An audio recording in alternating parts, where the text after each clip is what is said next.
আজকের ভিডিওতে আমি ষষ্ঠ শ্রেণীর পরিবেশ বিজ্ঞান বই থেকে যে গুরুত্বপূর্ণ প্রশ্ন উত্তরগুলো আছে সেগুলো আপনাদের সামনে উপস্থাপন করব।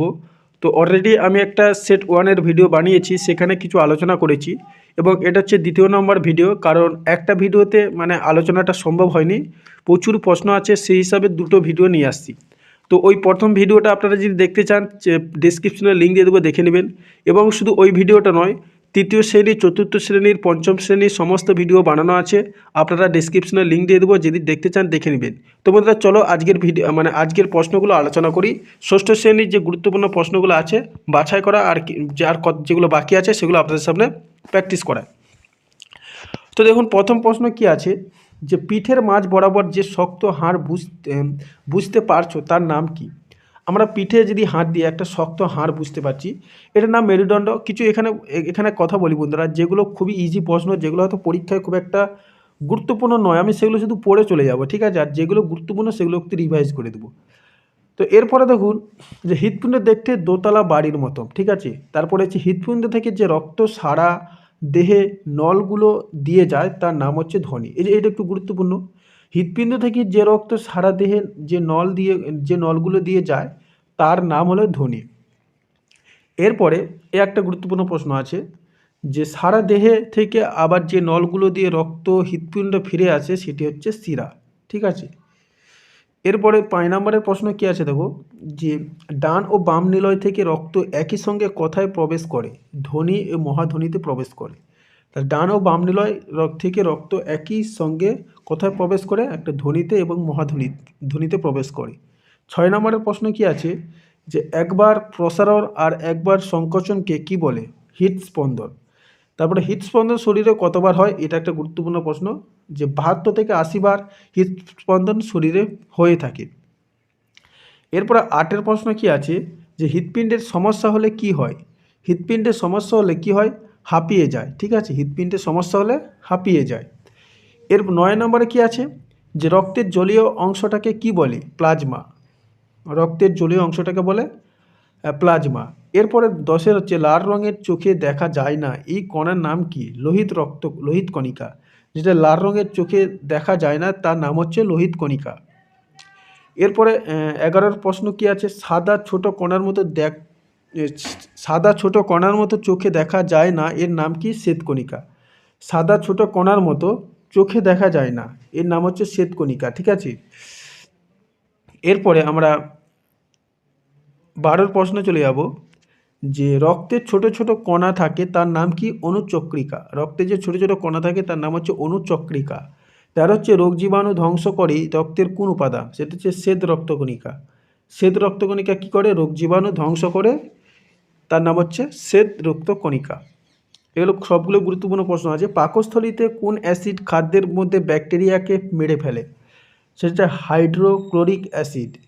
মনে রাখবে যে পাকস্থলীতে যে কোন অ্যাসিড, হয়তো পরীক্ষা পড়লো যে পাকস্থলীতে কোন অ্যাসিড খাদ্যের মধ্যে ব্যাকটেরিয়াকে মেরে ফেলে, সেটা হচ্ছে হাইড্রোক্লোরিক অ্যাসিড, ঠিক আছে? তো নেক্সট প্রশ্ন চলে যাব।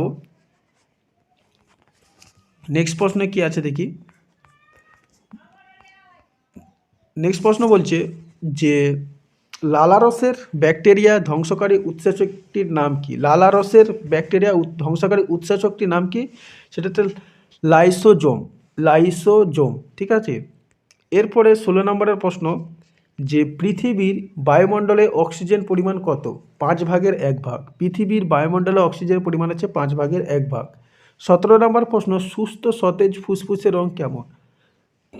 কালচে গোলাপি। সুস্থ এবং সতেজ ফুসফুসের রং হয় কালচে গোলাপি, ঠিক আছে? এরপরে 18 নম্বরের প্রশ্ন কি আছে, যে পূর্ণবয়স্ক মানুষের দেহের হাড়ের সংখ্যা কত? 206টি হচ্ছে পূর্ণবয়স্ক মানুষের দেহের হাড়ের সংখ্যা। 19 আছে, যে কোন ব্যক্তির কাশি হলে তার কিসের সমস্যা আছে? ফুসফুসের সমস্যা আছে, ঠিক আছে? কাশিটা হচ্ছে ফুসফুসের সমস্যা থেকেই হয়। এরপর হচ্ছে 20 নম্বর হচ্ছে, প্রাণবায়ু বলা হয় কোন গ্যাসকে? প্রাণবায়ু বলা হয় কোন গ্যাসকে? তো এখানে আনসারটাও ধরেনি, ঠিক আছে? আনসারটা কী হবে আপনারা জানান, প্রাণবায়ু বলা হয় কোন গ্যাসকে?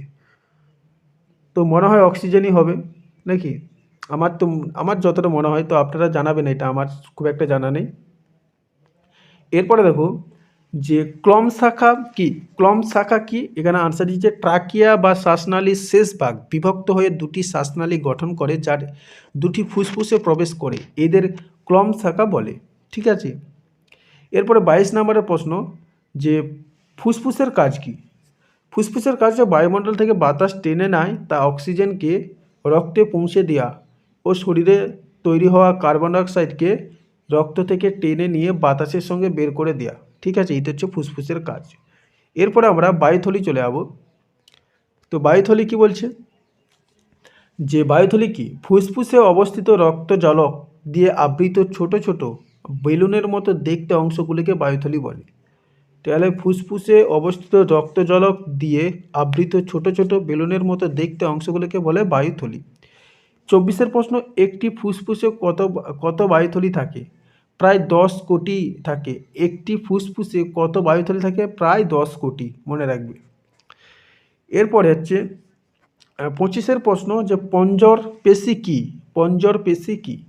উত্তর হচ্ছে আমাদের পাঁজরের ফাঁকে যে পেশিগুলি আছে তাকে বলা হয় পঞ্জর পেশি। ঠিক আছে। এরপরে আছে কি প্রশ্ন, দেখো এরপরে কি প্রশ্ন আছে, যে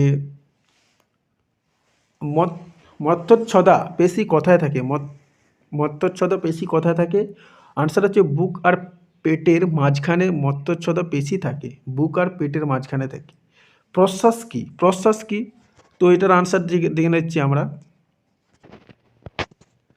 তো প্রশ্বাস কি এখানে বলছে, যে প্রক্রিয়ার আমরা বাতাস থেকে অক্সিজেন গ্রহণ করি তাকে প্রশ্বসন বলে। যে প্রক্রিয়া আমরা বাতাস থেকে অক্সিজেন গ্রহণ করি তাকে বলা হয় প্রশ্বসন। ঠিক আছে। এরপরে 28 নম্বরের প্রশ্ন, নিঃশ্বাস কি? যে প্রক্রিয়ায় আমাদের শরীরের ভিতর থেকে কার্বন ডাইঅক্সাইড অক্সাইড বের হয় তাকে বলা হয় নিঃশ্বাস। এগুলো ইজি প্রশ্ন, এগুলো আমাদের মানে খুব একটা গুরুত্ব দেবো না। ফুসফুসের দুটি সমস্যা লেখো।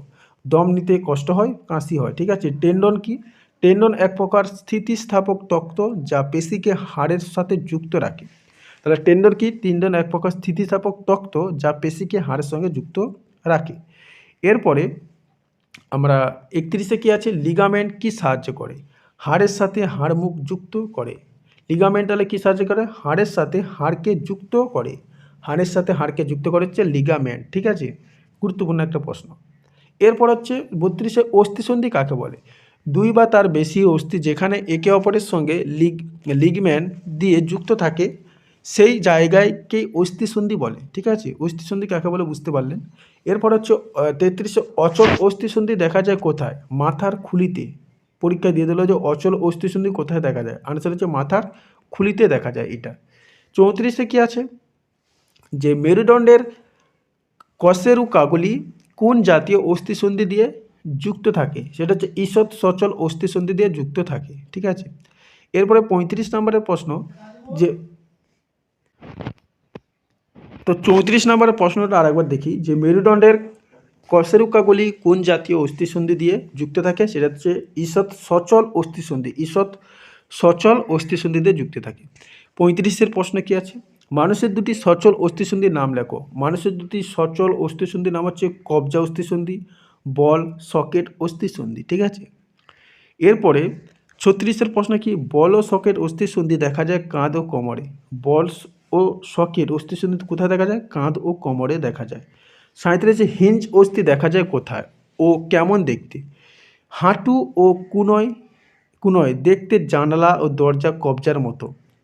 তাহলে হিঞ্জ অস্থিসন্ধি কোথায় দেখা যায়? হাঁটু এবং কোনয়ে দেখতে জানালা দরজা কবজার মতো দেখতে হয়।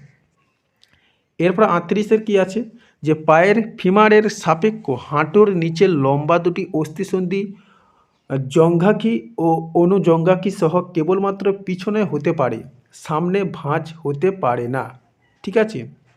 তাহলে পায়ের ফিমারের সাপেক্ষ হাঁটুর নিচে লম্বা দুটি অস্থিসন্ধি যেটা জঙ্ঘাই এবং অনুজঙ্ঘাই কেবলমাত্র। এরপরে আমরা 39 প্রশ্ন কি আছে, যে পিভট সন্ধি দেখা যায় ঘাড়ে। পিভট সন্ধি কোথায় দেখা যায়? সেটা হচ্ছে ঘাড়ে। ঠিক আছে। এরপরে 40 প্রশ্ন কি আছে, যে স্যালাড অস্থিসন্ধি দেখা যায় বুড়ো আঙুলে। স্যালাড অস্থিসন্ধি দেখা যায় কোথায়? বুড়ো আঙুলে। এরপরে নেক্সট প্রশ্ন কি আছে, 41 নম্বর প্রশ্ন কি আছে, যে অস্থিসন্ধির সমস্যা দেখা যায় হাঁটুতে, কোমরে, আঙুলে। তাহলে অস্থিসন্ধির সমস্যা হাঁটু, কোমরে, আঙুলে দেখা যায়। টেন্ডন হলো হাড় ও পেশি যুক্ত করে। টেন্ডন কি হলো? টেন্ডন হলো হাড় ও পেশিকে যুক্ত করে, ঠিক আছে? টেন্ডন হাড় ও পেশিকে যুক্ত করে, তার নাম হচ্ছে টেন্ডন। 43 কি পেশির সমস্যা হয় পিঠে, হাতে ও পায়ে। তাহলে পেশির সমস্যা হয় পিঠে, হাতে, পায়ে। 44 হচ্ছে দ্বৈতাকার দেহকে বলা যায় গ্যান্টিজম। দ্বৈতাকার দেহকে বলা যায় গ্যান্টিজম। 45 হচ্ছে বামন ত্বকে বলা হয় ডোয়ারফিজম। বামন ত্বকে বলা হয় ডোয়ারফিজম, ঠিক আছে? এরপরে 46-এর প্রশ্ন, যে অস্বাভাবিক বিকাশ ঘটে খাবার কম খেলে বা খাবার বেশি খেলে।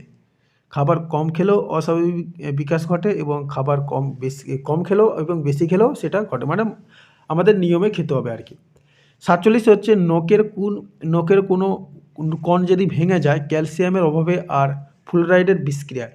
যদি নখের কণ ভেঙে যায় তার মানে জানবে যে ক্যালসিয়ামের অভাব হচ্ছে এবং আর ফ্লুরাইডের বিষক্রিয়ার কারণে নখের কণ ভেঙে যায়। এরপরে 48-এর প্রশ্ন, যে দাঁতের সাদা ছোপের কারণ হলো ফ্লোরাইডের সমস্যা। দাঁতে যদি সাদা ছোপ পড়ে তার কারণ হচ্ছে ফ্লোরাইডের সমস্যা ওইটা। এরপরে 49 নম্বর প্রশ্ন, যে চোখের কোণে ফ্যাকাশে হওয়ার কারণ হলো লোহা, ভিটামিন ও বিয়ার প্রোটিনের অভাব। তা চোখের কোণে ফ্যাকাশে হওয়ার কারণ কি? লোহা, ভিটামিন আর প্রোটিনের অভাবের কারণে এগুলো হয়। 50 হচ্ছে প্রায় হাড় ভেঙে যায় ক্যালসিয়ামের অভাবে। ক্যালসিয়ামের অভাবে কিন্তু হাড় ভেঙে যায়। এরপরে হচ্ছে 51 হচ্ছে ঠোঁটের কোণে বা জিভে ঘা ভিটামিন বি এর অভাবে। ভিটামিন বি এর অভাবে ঠোঁটের কোণে বা জিভে ঘা হয়। এরপরে 52 নম্বরের প্রশ্ন, মাড়ি ফুলা ও রক্ত পড়া ভিটামিন সি এর অভাবে। তাহলে মাড়ি ফুলা ও রক্ত পড়া ভিটামিন সি এর অভাবে। এরপরে 53 দেহভর সূচক ওজন উচ্চতা স্কোয়ার। দেহভর সূচক হচ্ছে ওজন উচ্চতা স্কোয়ার। এরপরে 54 নম্বরের প্রশ্ন কী আছে, শরীরের ওজন শুধু চর্বি জমে বাড়ে না, হাড় ও পেশি বাড়লেও ওজন বাড়ে। রোগা হলেও ওজন স্বাভাবিক হতে পারে। তাহলে কি বলছে, শরীরের ওজন শুধু চর্বি জমে বাড়ে না, হাড় ও পেশি বাড়লেও ওজন বাড়ে। রোগা হলেও ওজন স্বাভাবিক হতে পারে। এরপরে 55 নম্বরের প্রশ্ন, যে হাতের পেশিকে বলা হয় কঙ্কাল পেশি। তাহলে হাতের পেশিকে বলা হয় কঙ্কাল পেশি, ঠিক আছে? পাকস্থলীর পেশিকে বলা হয় অন্তর্জন্ত্রীয় পেশি। হৃৎপিণ্ডের পেশিকে বলা হয় হৃৎপেশি। এগুলো মনে রাখবে, একটু নোট করে নেবে দরকার পড়ে। এরপরে 58 নম্বরের প্রশ্ন, প্যাঁচ দেওয়া ঢাকনি, স্ক্রু, ব্রাশ, টিউবওয়েলের হাতল এইগুলি বল প্রয়োগ করা হয় এক জায়গায় আর এক জায়গায় আর কাজ হয় আর এক জায়গায়, ঠিক আছে? মানে একটা বলতে চাইছে যে প্যাঁচ দেওয়া ঢাকনি, স্ক্রু, ব্রাশ, টাওয়েলের হাতল এগুলো বল প্রয়োগ করা হয় এক জায়গায় আর কাজ হয় আর এক জায়গায় কাজে। লেখাটা একটু ভুল করেছি মনে হয়। এবার আমরা সাধারণ যন্ত্রপাতিতে চলে আসছি। তো এখানে সেরকম কিছু ইম্পর্টেন্ট কিছু না যে কোন শ্রেণীর লিভারে আলম্ব বিন্দু বাধা বলের মাঝের জায়গা থাকে। দেখো সাধারণ যন্ত্রপাতি কি আছে একটু দেখে নিই। কোন শ্রেণীর লিভারের আলম্ব বিন্দু বাধা ও বলের মাঝামাঝি জায়গায় থাকে? প্রথম শ্রেণীর লিভারে। তারপরে হচ্ছে দ্বিতীয় শ্রেণীর লিভারে আলম্ব কোথায় অবস্থান করে? দেখে, তো এটার আনসার হচ্ছে যে দ্বিতীয় শ্রেণীর লিভারে এক প্রান্তে অবস্থান করে, ঠিক আছে? 3 নম্বরের প্রশ্ন কি আছে, কোন শ্রেণীর লিভারে প্রযুক্ত বল ও পরস্পরের বিপরীতে কাজ করে? তো এখানে যেটা আনসার আছে যে দ্বিতীয় তৃতীয় শ্রেণীর লিভারের প্রযুক্ত বল ও ভর পরস্পরের বিপরীতে কাজ করে, ঠিক আছে? এরপরে 4-এ কি আছে দেখি। 4-এ বলছে যে এমন একটি যন্ত্রের নাম লেখো যাতে দুটি প্রথম শ্রেণীর লিভারের একসঙ্গে কাজ করে, সেটা হচ্ছে কাঁচি। এমন একটি যন্ত্রের নাম যাতে দুটি প্রথম শ্রেণীর লিভারে একসঙ্গে কাজ করে, সেটা হচ্ছে কাঁচি। কাঁচি কিন্তু কাজগুলো দুটোই কিন্তু একসঙ্গে কাজ করে। এরপরে মাছ ধরার ছিপ কোন শ্রেণীর লিভারে কাজ করে? তৃতীয় শ্রেণীর। মাছ ধরার ছিপ হচ্ছে তৃতীয় শ্রেণীর লিভারে কাজ করে। তারপরের প্রশ্ন কি আছে, যে তোমার দেহের কোন অংশে তৃতীয় শ্রেণীর লিভারের মতো কাজ করে? সেটা হচ্ছে মুখের চোয়াল। তোমার দেহের কোন অংশে তৃতীয় শ্রেণীর লিভারের মতো কাজ করে, সেটা হচ্ছে মুখের চোয়াল। ঠিক আছে, মুখের চোয়াল কিন্তু তৃতীয় অংশের লিভারের মতো কাজ করে। এরপরে 7 প্রশ্ন, জাতি কোন শ্রেণীর লিভার? দ্বিতীয় শ্রেণীর। তার জাতি হচ্ছে কোন শ্রেণীর লিভার? সেটা হচ্ছে দ্বিতীয় শ্রেণীর। 4 হচ্ছে এমন একটি যন্ত্রের নাম করো যেক্ষেত্রে দ্বিতীয় শ্রেণীর দুটি লিভার একসঙ্গে কাজ করে, সেটা হচ্ছে জাতি। এরপরে 9 নম্বরের প্রশ্ন, যে কাঁচি কোন শ্রেণীর লিভার? প্রথম শ্রেণীর। কাঁচি হচ্ছে কোন শ্রেণীর লিভার? প্রথম শ্রেণীর লিভার। নৌকার দ্বার কোন শ্রেণীর লিভার? দ্বিতীয় শ্রেণীর লিভার। ঠিক আছে। এরপরে 11 নম্বরের প্রশ্ন, যে তোমার হাত একটি তৃতীয় শ্রেণীর লিভার, এর আলম্ব কোথায় আছে? এক্ষেত্রে আমার কোনয় আলম্বের কাজ করে, এক্ষেত্রে আমার কোনয় আলম্বের কাজ করে। এরপরে 12 কি আছে, যে এমন একটি যন্ত্রের নাম করো যে যন্ত্রের তৃতীয় শ্রেণীর দুটি লিভার একসঙ্গে কাজ করে, সেটা হচ্ছে চিমটি। চিমটি, ঠিক আছে। চিমটি হচ্ছে এমন একটি যন্ত্র যা তৃতীয় শ্রেণীর দুটি লিভার একসঙ্গে কাজ করে। এরপর হচ্ছে 13 কি আছে, যে বটল ওপেনার কোন শ্রেণীর লিভার? দ্বিতীয় শ্রেণীর। এরপরে হচ্ছে বটল ওপেনার কোন শ্রেণীর লিভার? সেটা হচ্ছে দ্বিতীয় শ্রেণীর। 14 হচ্ছে দেয়ালের পেরেক পুঁততে ব্যবহার করতে হয় হাতুড়ি। 15 হচ্ছে মাটির খোঁড়ার জন্য কোন যন্ত্রে ব্যবহার করা হয়? শাবল। শাবল কী ধরনের যন্ত্র? সরল যন্ত্র। দেয়ালে ছিদ্র করার জন্য কোন যন্ত্র ব্যবহার করা হয়? ড্রিল যন্ত্র। এগুলো সিম্পল প্রশ্ন আছে। মানুষের দেহে থাকা কয়েকটি যন্ত্রের নাম লেখো। তো মানুষের দেহে থাকা যন্ত্রের নাম হচ্ছে হাত, পা ও চোয়াল। 19 হচ্ছে ভাইব্রেটিং যন্ত্র কী ধরনের যন্ত্র? ভাইব্রেটিং যন্ত্র কী ধরনের যন্ত্র? সেটা হচ্ছে এক প্রকার জটিল যন্ত্র। তারপর হচ্ছে 20 হচ্ছে দুটি জটিল যন্ত্রের উদাহরণ দাও। সাইকেল ও লেদ মেশিন। ঠিক আছে। তারপর হচ্ছে সরল যন্ত্র কাকে বলে? এগুলো পরীক্ষা আসবেও নি। ঠিক আছে, এটা বেকার পড়েও লাভ নেই। ঠিক আছে। এগুলো লিভার কয় প্রকার, এই যে এখানটা একটু হয়তো পড়তে হতে পারে। লিভার কয় প্রকার? লিভার হচ্ছে 3 শ্রেণীর লিভার। প্রথম শ্রেণীর লিভার, দ্বিতীয় শ্রেণীর লিভার, তৃতীয় শ্রেণীর লিভার। প্রথম এটা আর কি, প্রথম শ্রেণীর লিভার, দ্বিতীয় শ্রেণীর লিভার এবং তৃতীয় শ্রেণীর লিভার। এরপরে জীববৈচিত্র্য চলে আসছি আমরা। তো জীববৈচিত্র্য কী আছে? সারা পৃথিবীতে জীব প্রজাতির বাস করে 3 কোটি ও বা তারও বেশি। তাহলে সারা পৃথিবীতে জীব প্রজাতি বাস করে 3 কোটি ও বা তারও বেশি বাস করে। এরপরে 2 নম্বর প্রশ্ন, প্রজাতি একই বৈশিষ্ট্যযুক্ত জীব প্রজাতি বলে, ইংরেজিতে বলে স্পিসিস। 3 নম্বর হচ্ছে মানুষ প্রজাতির বিজ্ঞানসম্মত নাম হোমো সেপিসায়েন্স। তাহলে মানুষ প্রজাতির বিজ্ঞানসম্মত নাম হচ্ছে হোমো সেপিসায়েন্স, মনে রাখবে। বাঘের বিজ্ঞানসম্মত নাম হচ্ছে প্যান্থারা ট্রাইগিস। দক্ষিণ ভারতের বাঘকে বলা হয় হুলি। দক্ষিণ ভারতের বাঘকে বলা হয় হুলি। ঠিক আছে। এরপরে 6 নম্বরে বিজ্ঞানীরা বিজ্ঞানসম্মত নাম দিয়েছেন প্রায় 19 লক্ষের মতো প্রজাতি। বিজ্ঞানীরা বিজ্ঞানসম্মত নাম দিয়েছেন প্রায় 19 লক্ষের মতো প্রজাতির। 19 লক্ষর মতো প্রজাতির বিজ্ঞানীরা বিজ্ঞানসম্মত নাম দিয়েছেন। 7 নম্বর হচ্ছে জীবজগতের রাজ্য 6টি। জীবজগতের রাজ্য হচ্ছে 6টি। 8 প্রশ্ন হচ্ছে প্রাণীদের রাজ্য হলো অ্যানিম্যালিয়া।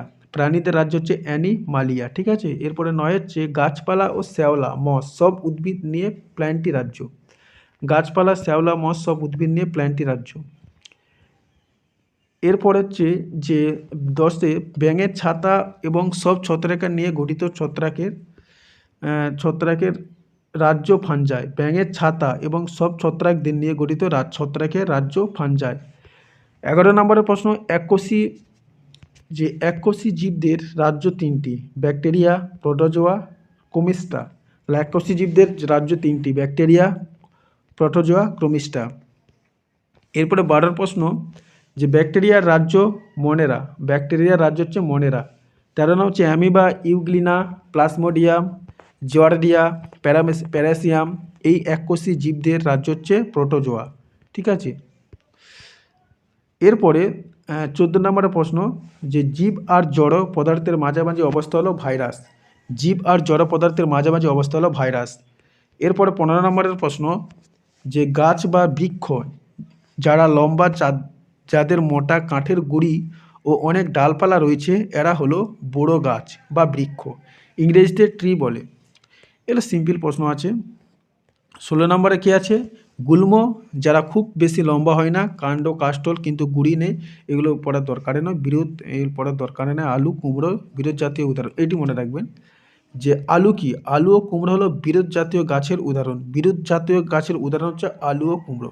তো আপনারা এই যে অংশগুলো আপনাদেরকে পড়ছি না, এগুলো আপনারা চাইলে একটু দেখে নিতে পারেন, ঠিক আছে। এই যে বিরুৎ কী, তারপর হচ্ছে গুল্ম কী। তা গুল্মটা একটু বিরুৎ পড়েই নিই। তো এটা দেখো বলছে গুল্ম কী, যারা খুব বেশি লম্বা হয় না, কাণ্ড কাষ্ঠল কিন্তু গুড়ি নেই, তবে অনেক ডালপালা আছে, ঝোপের মতো দেখতে লাগে, এরা মাঝারি জাতীয়, ইংরেজিতে এদের বলে সাবস আর বাংলায় বলে গুল্ম। এবারে বিরুৎ কী, যে বিরুৎের যারা ছোট ছোট, অধিকাংশ ক্ষেত্রে কাণ্ডল কাষ্ঠল নয়, ডালপালা প্রায় নেই, কখনো কখনো সতিয়ে পচিয়ে যায়, এরা ছোট গাছ, ইংরেজিতে এদের বলে হার্বস আর বাংলা বলে বিরুৎ। যেরকম আলু ও কুমড়ো হচ্ছে বিরুৎ গাছ, ঠিক আছে। নেক্সট পেজে চলে যাই। নেক্সট পেজে কী আছে দেখো, যে জলের রেশম বা ওয়াটার সিল্ক বলে শ্যাওলাকে, জলের রেশম বা ওয়াটার সিল্ক বলে শ্যাওলাকে। 20 নাম হচ্ছে মস জাতীয় উদ্ভিদের অপর নাম হচ্ছে বায়োফাইট। 21 হচ্ছে ফান জাতীয় গাছদের বলে টেরিডোফাইটা। 22 হচ্ছে শ্যাওলা গোষ্ঠীর উদ্ভিদদের বলে থ্যালোফাইটা, ঠিক আছে। এরপরে 23 নম্বরের প্রশ্ন, যে গুপ্তবীজী উদ্ভিদ বেশিরভাগ গাছই তাদের বীজ ফলের মধ্যে লুকিয়ে রাখে, তাই এরা গুপ্তবীজী। উদাহরণ আম, জাম, কাঁঠাল, কুমড়ো, ধান, গম। তাহলে বুঝতে পারছেন গুপ্তবীজী যেগুলো হচ্ছে গাছের ভিতরে, মানে বীজ ফলের মধ্যে লুকিয়ে রাখে। এরপর হচ্ছে ব্যক্তজীবী উদ্ভিদ, কয়েকটি নাম দেখে নিই। যে ব্যক্তজীবী উদ্ভিদ হচ্ছে যেসব উদ্ভিদের ফল নেই, বীজগুলি কেবল দেখা যায়, তাদের ব্যক্তবীজী উদ্ভিদ বলে। উদাহরণ হচ্ছে পাইন। এরপর হচ্ছে 25 অপুষ্পক উদ্ভিদ। অপুষ্পক উদ্ভিদ কি, যেসব উদ্ভিদের ফল ও ফুল হয় না, তাদের অপুষ্পক উদ্ভিদ বলে, যেমন শ্যাওলা, মস, শুষ্নি, শাঁখ ইত্যাদি। এরপর আমরা 26 প্রশ্ন কি আছে, যেসব গাছে একবীজপত্র থাকে তাদের বলে একবীজপত্রী উদ্ভিদ, যেমন ধান হচ্ছে একবীজপত্রী উদ্ভিদ। 27 প্রশ্ন কি, যেসব গাছে দুটি বীজপত্র থাকে তাদের বলে বহুবীজপত্রী। উদাহরণ হচ্ছে ছলা হচ্ছে যেসব গাছে দুটি বীজ থাকে তাদের বহুবীজপত্র, মানে দেখবে ছলাটা দুটো অংশ থাকে, ঠিক আছে, ভেঙে দিলে দুটো খাদি হয়ে যায়, এগুলো হচ্ছে বহুবীজপত্রী, যার নাম হচ্ছে ছলা। এরপরে আমরা 28 প্রশ্নে চলে যাব। অ্যার্থোপোডা কি, এদের সুর আর পাগুলো খণ্ডে খণ্ডে থাকে আর গায়ের উপর একটা শক্ত খোলা থাকে। উদাহরণ পোকা, মাকড়সা, চিংড়ি, কাঁকড়া, এগুলোকে অ্যার্থোপোডা বলে, ঠিক আছে। এরপরে মলস্কা কি, যে মলস্কা শামুক, ঝিনুক, এমনকি সমুদ্রে থাকে যে অক্টোপাস, তারা সবাই একই জাতের। এদের চলাফেরার জন্য মাংসল পা থাকে আর নরম পায়ের গায়ের বাইরে ভেতরে থাকে একটি চুন জাতীয় পদার্থ দিয়ে তৈরি খোলক, এদের বলে মলস্কা, ঠিক আছে। এরপরে আমরা 31 নম্বরের প্রশ্ন চলে যাব, যে একাইনোডার্মাটা শ্রেণীর প্রাণীর উদাহরণ হলো তারা মাছ, সি আর্চিন। তাহলে একাইনোডার্মাটা শ্রেণীর প্রাণীর উদাহরণ হচ্ছে তারা মাছ, সি আর্চিন, ঠিক আছে। 31 হচ্ছে প্লাটিহেলমেন্থিস শ্রেণীর প্রাণীর উদাহরণ হচ্ছে চ্যাপ্টা কৃমি। তাহলে প্লাটিহেলমেন্থিস শ্রেণীর প্রাণীর উদাহরণ হচ্ছে চ্যাপ্টা কৃমি। এরপরে 32 নম্বরের প্রশ্ন, যে অ্যাস্কাহেলমেন্থিস শ্রেণীর প্রাণীর উদাহরণ হচ্ছে গোলকৃমি। মনে রাখবে, প্ল্যাটিহেলমেন্থিস শ্রেণীর উদাহরণ হচ্ছে চ্যাপ্টা কৃমি, অ্যাস্কাহেলমেন্থিস প্রাণীর উদাহরণ হচ্ছে গোলকৃমি, ঠিক আছে। তো নেক্সট পেজে চলে যাবো, সেটা হচ্ছে বাসস্থান ও আচরণ। এই পেজে কি আছে দেখি। তো এখানে কি আছে দেখো, ছলা হলো একটি সপুষ্পক উদ্ভিদ। ছলা কি, একটি সপুষ্পক উদ্ভিদ। ধানের খোসাটি ছাড়ালে একটি মাত্র বীজপত্র পাওয়া যায়। মটর খোসাটি ছাড়ালে দুটি বীজপত্র পাওয়া যায়। পাতায় যে মতো শিরা হলো দ্বিবীজপত্রী। পাতার জের মতো শিরা হলো দ্বিবীজপত্রী। তারপর হচ্ছে পাতার মাঝ শিরায় সমান্তরাল শিরা থাকে, একবীজপত্রীর উদাহরণ। পাতার মাঝ শিরায় যদি সমান্তরাল শিরা থাকে সেটা হচ্ছে একবীজপত্রী, আর জের মতো যেগুলো থাকে সেগুলো হচ্ছে দ্বিবীজপত্রী। এরপরে এগুলো খুবই গুরুত্বপূর্ণ প্রশ্ন কিন্তু, কলা গাছ একটি একবীজপত্রী উদ্ভিদ, কলা গাছ হচ্ছে একটি একবীজপত্রী। অশ্বত্থ গাছ একটি দ্বিবীজপত্রী, ঠিক আছে, অশ্বত্থ গাছ কিন্তু দ্বিবীজপত্রী। বীজ ফলের মধ্যে থাকলে সেটি গুপ্তজীবী বলে, আমরা এগুলো আগে পড়লাম। আবার হচ্ছে বীজ যদি ফলের মধ্যে না থাকে তাকে ব্যক্তজীবী বলে, আগেই পড়েছি। আম একটি গুপ্তজীবী, পাইন একটি ব্যক্তজীবী, ঠিক আছে, এগুলো আগেই পড়েছি, তাও এখানে একটু রিভাইজও হয়ে যাচ্ছে, যা ধরেছে আরও অন্য প্রশ্ন আছে এখানে। পাতা কচি অবস্থায় কুকুরের লেজের মতো গুটিয়ে থাকে, ফান। পাতা কচি অবস্থা কুকুরের লেজের মতো গুটিয়ে থাকে সেটা হচ্ছে ফান, যেটা শুকনি শাক বলে। দেহে মূল কাণ্ড পাতা থাকে না শ্যাওলা, দেহের মূল কাণ্ড পাতা থাকে না শ্যাওলা। স্পাইরোগাইরা হচ্ছে জল রেশম। ঢেঁকি শাক হলো একটি ফান, ঢেঁকি শাক একটি ফান। এরপরে 16 প্রশ্ন কি আছে, ব্যাকটেরিয়ার রাজ্য নাম হলো মনেরা। তাহলে ব্যাকটেরিয়ার রাজ্যের নাম হচ্ছে মনেরা।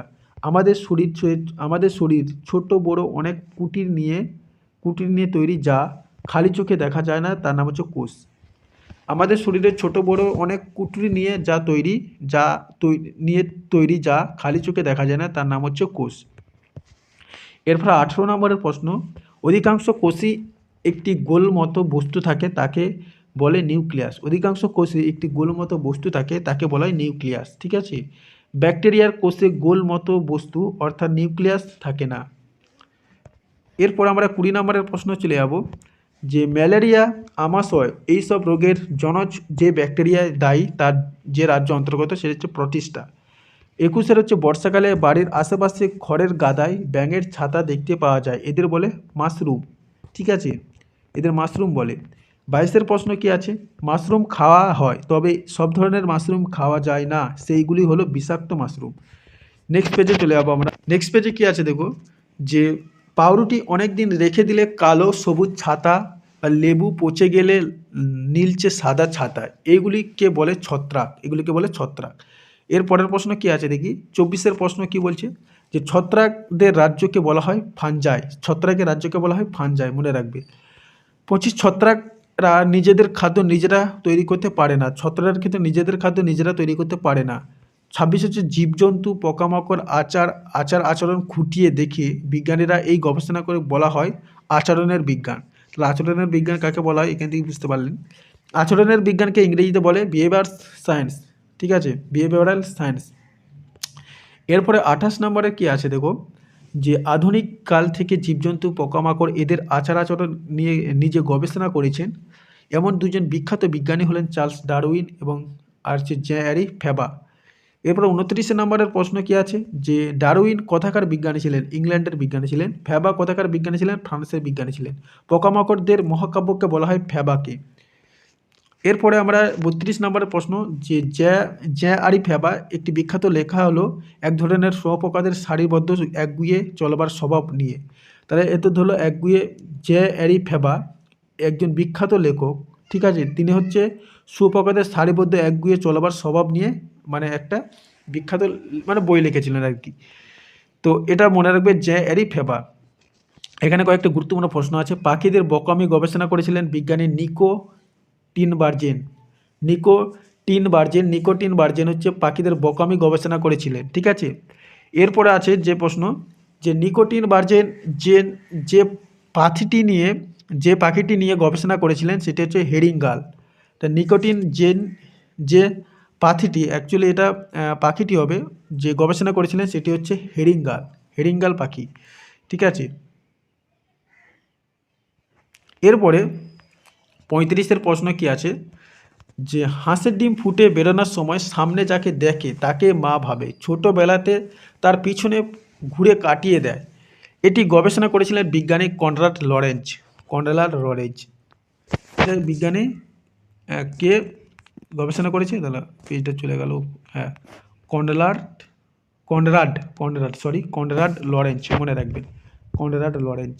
এরপর 36 প্রশ্ন, যে মৌমাছির নাচের ভাষা বিজ্ঞানী আবিষ্কার করেছিলেন বিজ্ঞানী ফন ফ্রিস। তাহলে মৌমাছি নাচের ভাষা আবিষ্কার করেছিলেন কে, মৌমাছি নাচের ভাষা আবিষ্কার করেছিলেন বিজ্ঞানী ফন ফ্রিস। এখানে প্রত্যেকটা প্রশ্ন কিন্তু খুবই গুরুত্বপূর্ণ, অবশ্যই আপনাকে এগুলো নোট করতে হবে এটা মনে থাকলে। কোন প্রথম মহিলা যিনি বন্য শিম্পাঞ্জির আচরণ কীরকম জানার জন্য আফ্রিকার গভীর জঙ্গলে একা দিনের পর দিন কাটিয়েছেন, তার নাম হচ্ছে জেন গুরাল। ইনি একজন মহিলা, তিনি কিন্তু শিম্পাঞ্জির আচরণ কীরকম জানার জন্য আফ্রিকার এক জঙ্গলে এক দিনের পর দিন রাত মানে কাটিয়েছেন সেখানে, তার নাম হচ্ছে জেন গুরাল। এরপরে নেক্সট পেজে চলে যাবো আমরা। নেক্সট পেজে কী আছে দেখো, যে পাখিদের আচরণ নিয়ে লিখেছিলেন বিজ্ঞানী সেলিম আলী। পাখিদের আচরণ নিয়ে লিখেছিলেন কে, বিজ্ঞানী সেলিম আলী। তারপরের প্রশ্ন আছে, যে বলতাদের সমাজ ব্যবস্থা কীরকম সে বিষয়ে গবেষণা করেছেন যে বিজ্ঞানী, তার হচ্ছে রাঘবেন্দ্র গারাক্কার। ঠিক আছে, তো তো বলতাদের সমাজ ব্যবস্থা নিয়ে গবেষণা করেছিলেন, সেটি হচ্ছে রাঘবেন্দ্র গারাগ্কার। চলেছে বাঁদর ও অন্যান্য প্রাণীর শরীর কীরকম সময় মেনে কাজ করে, সেটা গবেষণা করেছেন বিজ্ঞানী M.K. চন্দ্রশেখর। তাহলে বাঁদর ও অন্যান্য প্রাণীর শরীরে কীরকম সময় মেনে কাজ করে সেটা নিয়ে গবেষণা করেছিলেন যিনি হচ্ছে M.K. চন্দ্রশেখর। এরপরে 41-এর প্রশ্ন কি আছে, বাঘরা কিভাবে মূত্রের মধ্যে গন্ধ বা ফেরোমন মিশিয়ে নিজেদের এলাকা চিহ্নিত করে, সেটা প্রমাণ করেন বিজ্ঞানী রতনলাল ব্রহ্মচারী। ঠিক আছে। এরপরে হচ্ছে যে 42-এর প্রশ্ন কি আছে, বাংলার কীটপতঙ্গ বইটি লিখেছিলেন গোপালচন্দ্র ভট্টাচার্য। তাহলে বাংলার কীটপতঙ্গ বইটি কে লিখেছিলেন? গোপালচন্দ্র ভট্টাচার্য। পিঁপড়ে হলো সমাজবদ্ধ জীব, মনে রাখবে, পিঁপড়ে একটা সমাজবদ্ধ জীব। ঠিক আছে। 44-এর প্রশ্ন কি আছে, সংখ্যায় পিঁপড়েরা পৃথিবীর প্রাণীর তুলনায় অনেক বেশি আছে। সংখ্যার পিঁপড়েরা পৃথিবীর প্রাণীর তুলনায় অনেক বেশি আছে। পিঁপড়েদের মধ্যে লাল হলো মণিপ, যেটা আমরা যে লাল পিঁপড়েগুলো দেখি ওদেরকে বলা হয় মণিপ। আর পিঁপড়েদের মধ্যে যেগুলো কালো পিঁপড়ে হলে তারা হচ্ছে সেবক। ঠিক আছে, মনে রাখবে, তারা হচ্ছে সেবক। 47-এর প্রশ্ন, কয়েকটি সমাজবদ্ধ জীবের নাম হলো উই পোকা, পিঁপড়ে, মৌমাছি। এগুলো হচ্ছে সমাজবদ্ধ জীবের নাম। গাছের কাঠ অংশে যাতে সেলুলোজ নামে শর্করা বস্তু থাকে, এটি শুধুমাত্র উই পোকা খেয়ে হজম করতে পারে। তাহলে গাছের কাঠ অংশের যে সেলুলোজ নামক শর্করা বস্তু থাকে, এটি শুধুমাত্র উই পোকা খেয়ে হজম করতে পারে। এরপরে 48-এর প্রশ্ন কি আছে, যে উই পোকাদের পেটের জীবাণু যা আছে সেলুন ও স্বজন করতে সাহায্য করে। উই পোকাদের পেটের জীবাণু যা আছে তা সেলুন ও স্বজন করতে সাহায্য করে। মৌমাছি কিন্তু মাছি নয়। ঠিক আছে, আমরা মৌমাছি বলি, কিন্তু অ্যাকচুয়ালি ওটা মাছি নয়। 50, মৌমাছির ডানার সংখ্যা 4টি, কিন্তু মাছের ডানার সংখ্যা হচ্ছে 2টি। এরপরে 51, তাহলে মৌমাছির ডানার সংখ্যা কত? 4টি। মৌমাছির ডানার সংখ্যা হচ্ছে 4টি। 51 হচ্ছে ফুলের মধ্যে যে মিষ্টি রস থাকে তাকে বলা হয় নেকটার। ফুলের মধ্যে যে মিষ্টি রস থাকে তাকে বলা হয় নেকটার।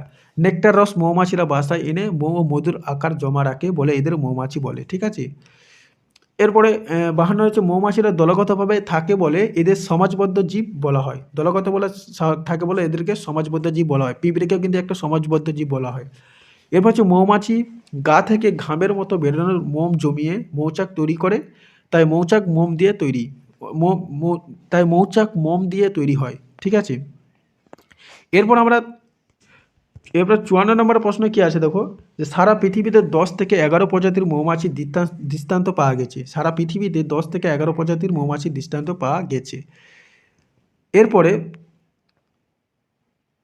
10 থেকে 11 প্রজাতির। এরপরে তোমার 55 হচ্ছে ইউরোপের মানুষ প্রথম আমেরিকাতে মৌমাছি নিয়ে যায়। 56 হচ্ছে মৌমাছিরা যখন ফুলে রস সংগ্রহ করার জন্য যায়, তখন এক গাছের ফুলের পরাগ ওই জাতের অন্য গাছের ফুলের সংযোগ ঘটায়, একে পরাগ মিলন বলা হয়। পরাগ মিলন কে ঘটায়? মৌমাছিরা। হাতির ওজন প্রায় 2000 কিলোগ্রাম। একটা হাতির ওজন প্রায় গড় হিসাবে 2000 কিলোগ্রাম।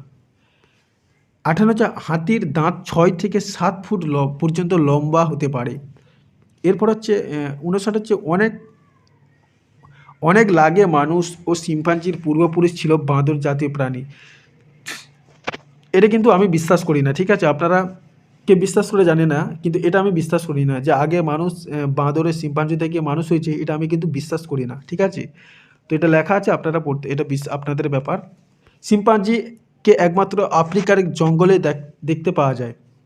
যদি সেটাই হতো তাহলে এখনও কেন বাঁদর মানুষ হয় না, বা এখনও কেন শিম্পাঞ্জি আছে? তারা তো এতদিন মানুষ হয়ে যাওয়ার কথা। ঠিক আছে, তাহলে তারা শিম্পাঞ্জি, বাঁদরকে বাঁদরই আছে, শিম্পাঞ্জিকে শিম্পাঞ্জি আছে। তাহলে এগুলো হচ্ছে সবই অযৌক্তিক কথা আমার মনে হয়। শিম্পাঞ্জিকে একমাত্র আফ্রিকার গভীর জঙ্গলে দেখতে পাওয়া যায়।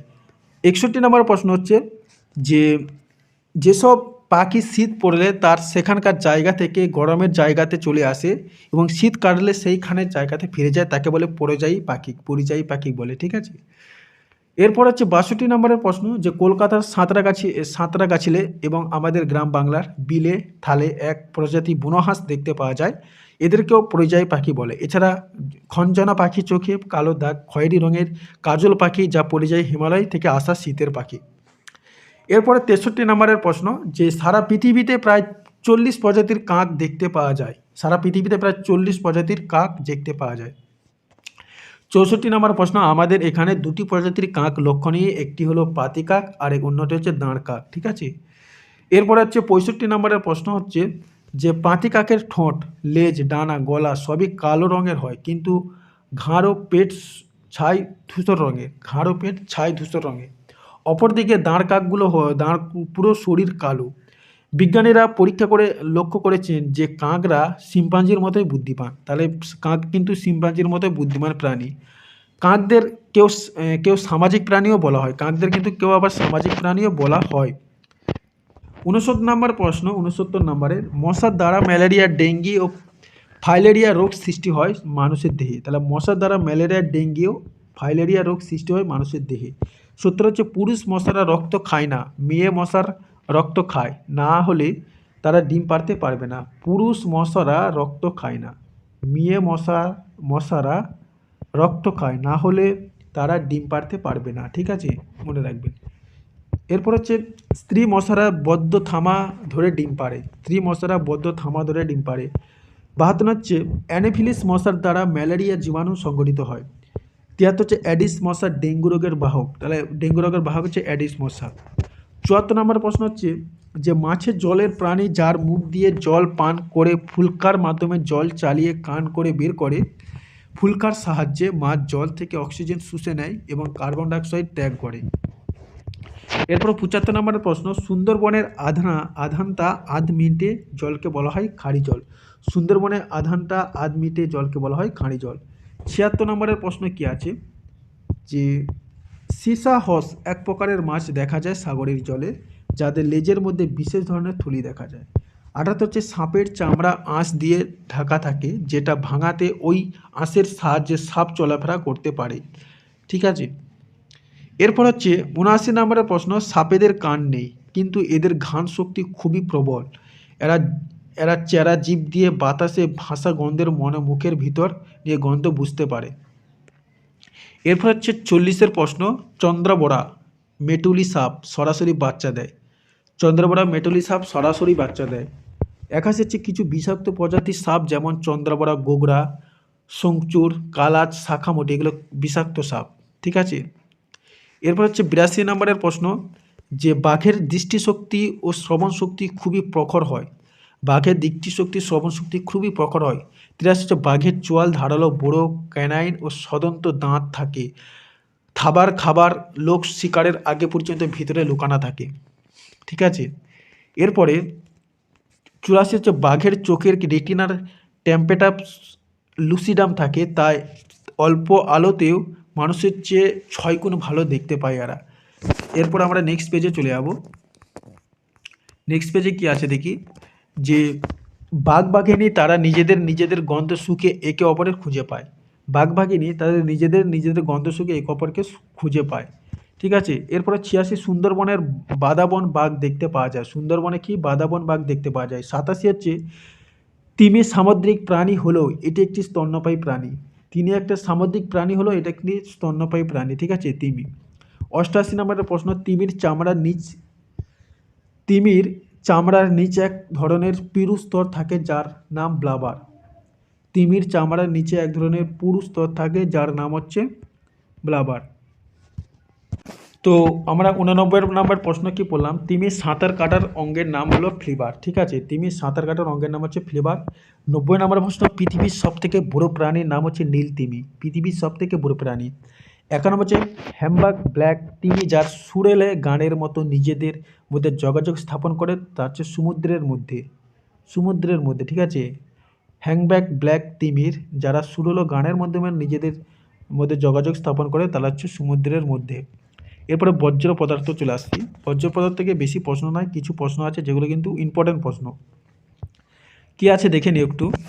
যে 1 নম্বরের প্রশ্ন বলছে, চারিদিকে ফেলে দেওয়া জিনিসের মধ্যে যেগুলি খুব তাড়াতাড়ি মাটিতে মিশে যায় তারা হলো জৈব ভঙ্গুর, যেমন কলার খোসা, চটের ব্যাগ, কাগজ, এগুলো হচ্ছে জৈব ভঙ্গুর। ঠিক আছে, এরপরে 2 নম্বরের প্রশ্ন কি আছে যে দীর্ঘদিন মাটিতে থাকার পরেও যেগুলির কোনো রকম পরিবর্তন হয় না তারা হলো নন জৈব অভঙ্গুর, যেগুলো হচ্ছে নম, ইংরেজিতে এটা বলছে, এবং বাংলা হচ্ছে জৈব অভঙ্গুর। ঠিক আছে, এরপর এটা খুবই একটা গুরুত্বপূর্ণ প্রশ্ন, সেটা হচ্ছে 4R হলো কমিয়ে আনা। 4R হলো কমিয়ে আনা, তারপরে হচ্ছে প্রত্যাখ্যান করা, তারপরে আবার কাজে লাগানো, তারপরে পূর্ণ ব্যবহার। ঠিক আছে, এটা পরপর মনে রাখবেন, 4R ব্যাপারটা মনে রাখবেন। কমিয়ে আনা, প্রত্যাখ্যান করা,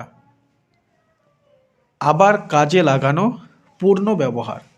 ঠিক আছে, এইটা বন্ধুরা প্রথম পেজ ছিল। এই পেজটা কিন্তু খুব একটা গুরুত্বপূর্ণ থাকেনি বলে আমি এটা শেষে আলোচনা করব বলেছিলাম। তার বলেও দিই, ডিজেল, পেট্রোল, কেরোসিন ইত্যাদি জ্বালানি পাওয়া যায় পেট্রোলিয়াম থেকে। কয়লা ও পেট্রোলিয়াম জড়ো হওয়া শক্তির উৎস হলো সূর্য। ঠিক আছে, কয়লা ও পেট্রোলিয়াম জড়ো হওয়ার প্রধান শক্তির উৎস হলো সূর্য। এবার 27 কী আছে দেখো, টারবাইনের বাইরে চাকা যখন খুব জোরে ঘোরে তখন যান্ত্রিক শক্তি বিদ্যুতের শক্তিতে রূপান্তরিত হয়। এরপর হচ্ছে 28 নম্বরের প্রশ্ন কি আছে, যে বৃষ্টি তৈরি ও পর্বতের ওপর যে জমা জল তার উৎস হলো জলীয় বাষ্প। এবারে এই এই টপিক থেকে কিছু প্রশ্ন আছে, তরল ও গ্যাসীয় পদার্থের স্থিতি গতিশীল, এটা একটু দেখে নিই। 1 নম্বরের প্রশ্ন আছে যে প্রযুক্তি বল ও ক্ষেত্রফলের সঙ্গে চাপের সম্পর্ক কী? প্রযুক্ত বল সমান চাপ গুণিত ক্ষেত্রফল। চাপ কি? একক ক্ষেত্রফলের ওপর প্রযুক্ত বলই হলো চাপ। 3 নম্বর হচ্ছে এসআই পদ্ধতিতে চাপের একক হচ্ছে পাস্কাল। ঠিক আছে, 4 নম্বর হচ্ছে 1 কিলো পাস্কাল 1000 পাস্কাল। তারপরে চাপ ও ক্ষেত্রফল হচ্ছে বল।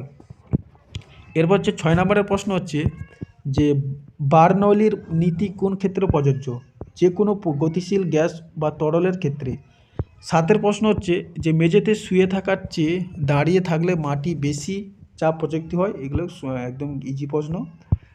কোনো তরলের দুই স্থানে যদি চাপ অসমান হয় তাহলে কি হবে? বেশি চাপযুক্ত স্থান থেকে কম চাপযুক্ত স্থান তরল প্রবাহিত হয়। বায়ুর চাপ কি বায়ুর চাপ মাপার যন্ত্রের নাম কি? ব্যারোমিটার, মনে রাখবেন।